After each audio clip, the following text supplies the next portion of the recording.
Mosaic está de volta com um projeto que discute as dificuldades de acessibilidade encontradas pelos idosos. Confira. Para dar início às comemorações da Semana do Idoso, o Centro de Convivência de Idosos de Juiz de Fora, junto com a Faculdade de Arquitetura e Urbanismo, promovem a oficina O Ambiente do Idoso. Através de jogos e interações entre idosos e alunos, a oficina trabalhou os temas de acessibilidade e apropriação, voltados para a realidade de terceira idade.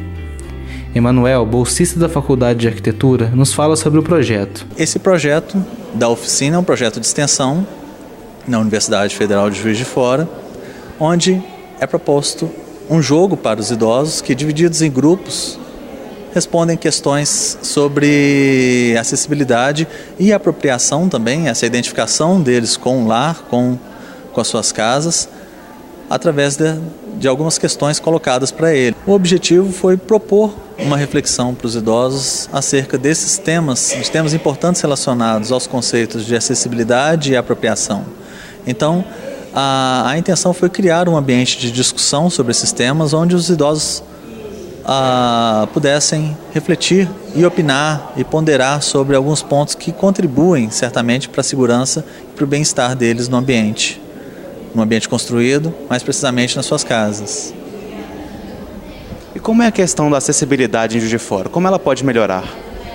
Nós temos pontos, a gente ainda tem um longo caminho a ser percorrido no que diz respeito à acessibilidade na nossa cidade.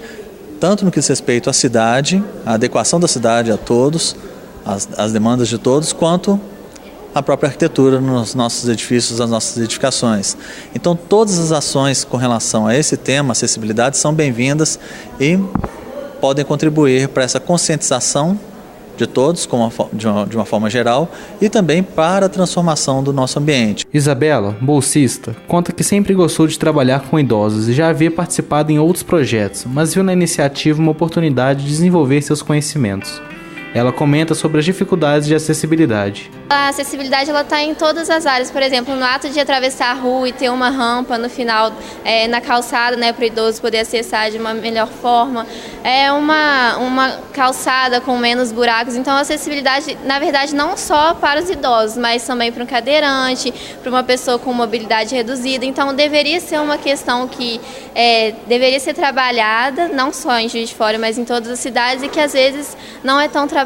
Então eu acho que é importante eventos como esse de oportunidade de conscientização dos idosos mesmo, mas também de toda a população, para que isso seja mais tratado e melhor trabalhado. Euseni e Nazaré, que participaram da oficina, falam sobre como foi a experiência para elas.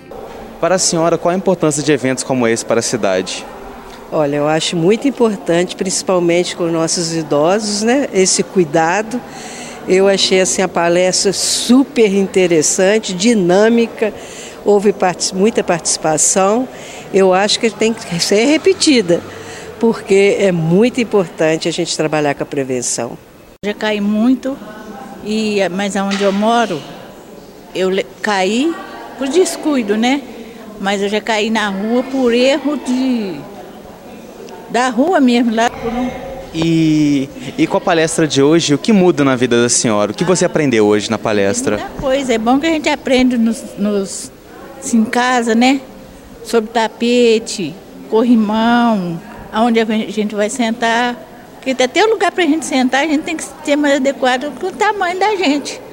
Porque se sentar num lugar muito baixo, a gente tem dificuldade para levantar. A repórter Marcela Victor foi até o Centro de Psicologia Aplicada da UFJF conhecer o projeto Tímidos. Apresentar-se na frente de uma câmera, socializar-se e até mesmo dizer não podem ser atos simples para alguns. Já outros enfrentam um grande problema.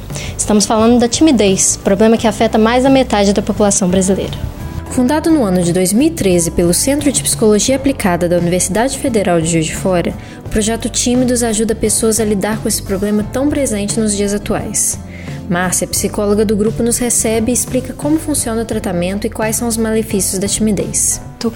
O primeiro momento a gente faz a triagem dos participantes, né? A gente quer saber se essas pessoas elas têm o perfil que a gente busca para a fobia social, para essa timidez exacerbada, né? O transtorno de ansiedade social. E aí, se elas realmente tiverem esse perfil, elas passam para o nosso grupo, né? Para o tratamento em si. Então, esse tratamento consiste em 12 sessões, tá? Baseadas na terapia cognitivo-comportamental. Então, a gente vai trabalhar toda a parte cognitiva, comportamental, tá? Para essas pessoas melhorarem os sintomas de ansiedade e a fobia social. Como a timidez pode prejudicar a vida pessoal e profissional de um indivíduo? A timidez ele é um traço da nossa personalidade, então as pessoas podem ser um pouco mais introvertidas, tendem a falar pouco, né? E a fobia social ela já é um nível mais grave dessa timidez. Então a fobia social ela realmente já começa a prejudicar as pessoas, ela não consegue, por exemplo, estabelecer relações sociais ou manter essas relações, né? Então, no trabalho, né? Por exemplo, ou ela vai procurar trabalhos em que ela faça as atividades isoladamente, ou muitas vezes nem vai conseguir realizar esse trabalho ou buscar uma entrevista, né? Tem dificuldade de entregar um currículo. Na vida pessoal também, ela começa a se isolar, tende a ter sintomas depressivos, por exemplo, né? Ela não consegue ir a festas, participar de reuniões sociais com a família ou com os amigos, e isso começa a prejudicar, porque o fóbico social, ele quer ter essas relações sociais, porém ele não consegue fazer isso, né? Ele trava, ele tem um medo desproporcional. Ele pode começar a se isolar e desenvolver, por exemplo, uma depressão ou abusar de substâncias como álcool e outras drogas, né, para poder tentar passar por cima disso, né? Então começa a ter essa questão prejudicial aí na vida da pessoa. Como a timidez pode se desenvolver a chegar a um nível de fobia social? Se essa timidez ela não for observada, se ela for uma timidez muito exacerbada e não for observada pelos pais ou pelos pares dessa criança, chegar a um nível de fobia social. Ou essa criança também pode sofrer algum trauma, né, que facilite que ela desenvolva também a fobia social, né, sofrer humilhação dos pais ou na escola, e ela se sentir retraída e chegar a um nível de fobia social.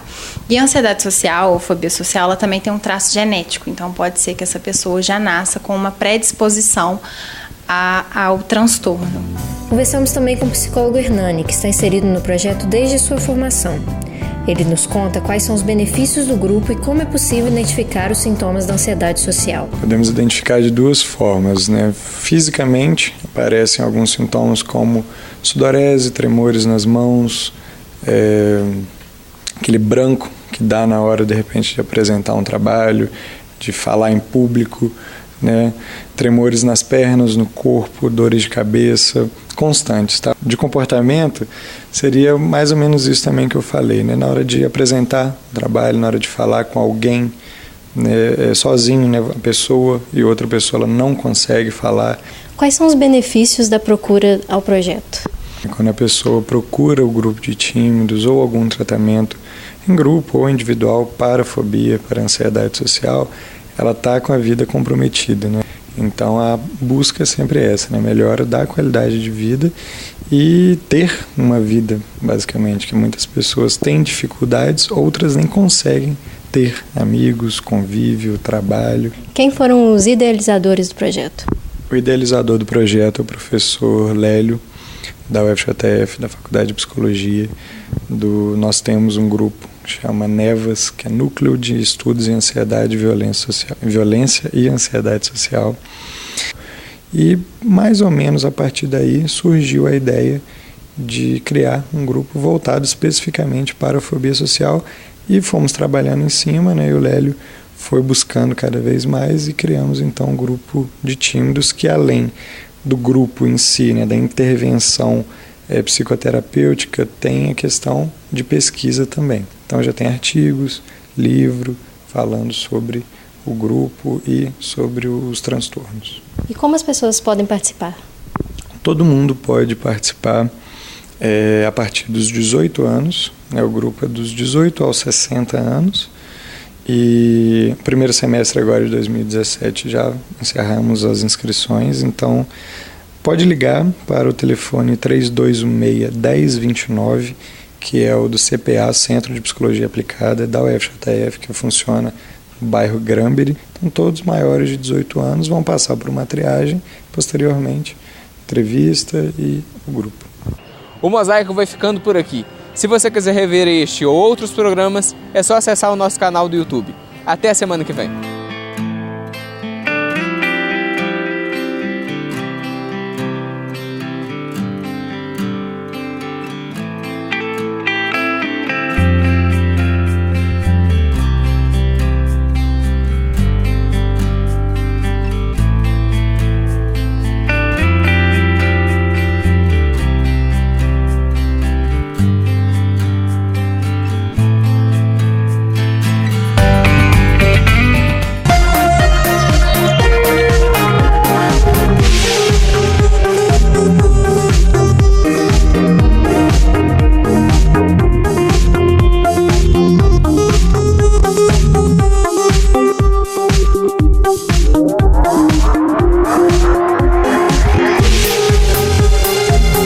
Empório Bahama Centro, a mais avançada tecnologia em supermercado em Minas Gerais.